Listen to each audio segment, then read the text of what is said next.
আসসালামু আলাইকুম সুপ্রিয় দর্শক, আশা করি সকলে ভালো আছেন। আলহামদুলিল্লাহ আমিও ভালো আছি। প্রিয় দর্শক, আজ আমি আপনাদেরকে তৈরি করে দেখাবো পটেটো রোলার।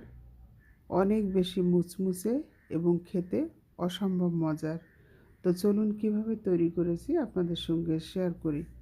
প্রিয় দর্শক, আমি এখানে আলু নিয়েছি এবং আলুটা ছিলে নিয়েছি দুইটা, আর বাদবাকিগুলা খোসা সহ রেখেছি। দুইভাবেই কিন্তু তৈরি করা যায়।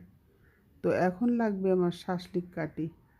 একটা কাঠি আমি আলুর ভেতর দিয়ে আমি ঢুকিয়ে ওই মাথা বরাবর বের করে দেব। তবে এই কাজটা একটু সাবধানে করতে হবে, কাঠিটা কিন্তু ভেঙে যেতে পারে।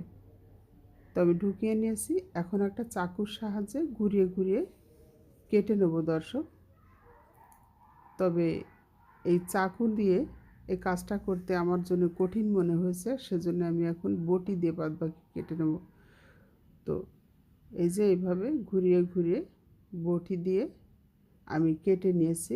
এখন একটু ছাড়িয়ে দিতে হবে যেন একটা আরেকটার সঙ্গে জোড়া লেগে না থাকে।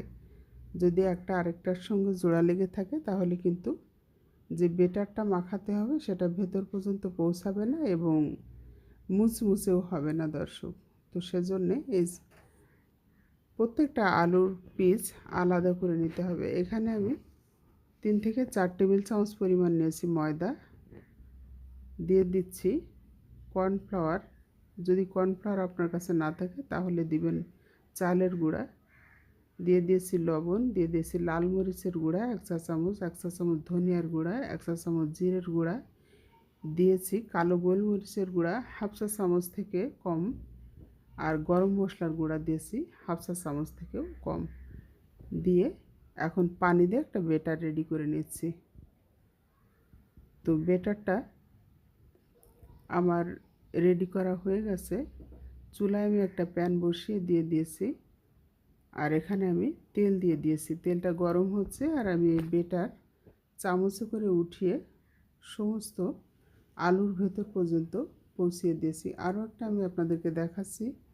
যেহেতু আমার বেটারের পাত্রটা ছোট ছিল, তাই পাত্রটার উপরেই আমি এই পটেটো রোলারটা রেখে দিয়ে আমি বেটার দিয়েছি এবং বাড়তি যে বেটারটা সেটা কিন্তু পাত্রের মধ্যেই পড়ে গেছে। আর এ পর্যায়ে তেলটা কিন্তু খুব বেশি গরম করে নিতে হবে, মানে চুলার আঁচটা থাকবে হাই হিট। তো যখনই উপরে বেটারটা এই আলুর সঙ্গে সেট হয়ে যাবে তখনই কিন্তু আঁচটা কমিয়ে দিতে হবে দর্শক। মিডিয়াম টু লোতে রাখতে হবে, তাহলে আপনার এই পটেটো রোলারটা খুব বেশি ক্রিস্পি হবে। যত সময় নিয়ে আপনি ভাজতে পারবেন ততই কিন্তু এটা খেতে মজা লাগবে। তো আমার কিন্তু ভাজা হয়ে গেছে, এখন আমি তেল ঝরিয়ে উঠিয়ে নিচ্ছি।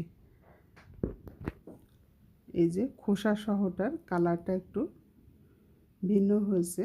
তো আমার বেশ কিছু বেটার এখানে থেকে গেছে, তাই কিছু পেঁয়াজ আমি কিউব করে কেটে নিয়েছি এবং ব্রেড ক্রামে গড়িয়ে ভেজে নিয়েছি দর্শক। এখন কিছুটা সস আমি উপর দিয়ে ছড়িয়ে দিয়ে পরিবেশন করে আপনাদেরকে দেখাচ্ছি। অনেক বেশি মজার কিন্তু এই পটেটো রোলার, আবার তৈরি করতেও সহজ, শুধু কেটে নিতে একটু ঝামেলা, কাটার কাজটা একটু সাবধানে করতে হয়। তো যাই হোক দর্শক, এই ছিল আজকের আয়োজন। আশা করছি ভিডিওটা আপনাদের কাছে ভালো লেগেছে। ভালো লাগলে একটু বেশি বেশি শেয়ার করে দেবেন, বিশেষভাবে অনুরোধ জানাচ্ছি। আবারও হাজির হব নতুন কোনো ভিডিও নিয়ে। সে পর্যন্ত সবাই ভালো থাকবেন। আল্লাহ।